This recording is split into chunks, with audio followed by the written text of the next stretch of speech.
نادي الشباب السعودي.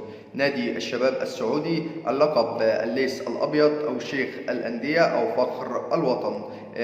المؤسس عبد الرحمن بن سعيد وقارون.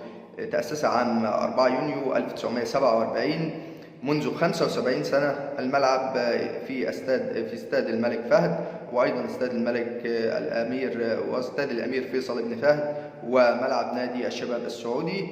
البلد السعودية، دوري السعودي للمحترفين، وعام 2021-2022 هو الرابع. الإدارة المالك وزارة الرياضة، الرئيس خالد البلطان.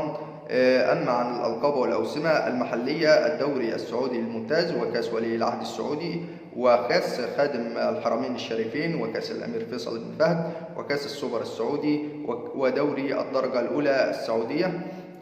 وأيضا عن الألقاب والأوسمة الدولية، كأس أبطال الكؤوس الآسيوية، وكأس السوبر الأفريقي، كأس السوبر العربي، وكأس العرب للأندية الأبطال للأندية الأبطال، وكأس الخليج للأندية، وبطولة العين الدولية.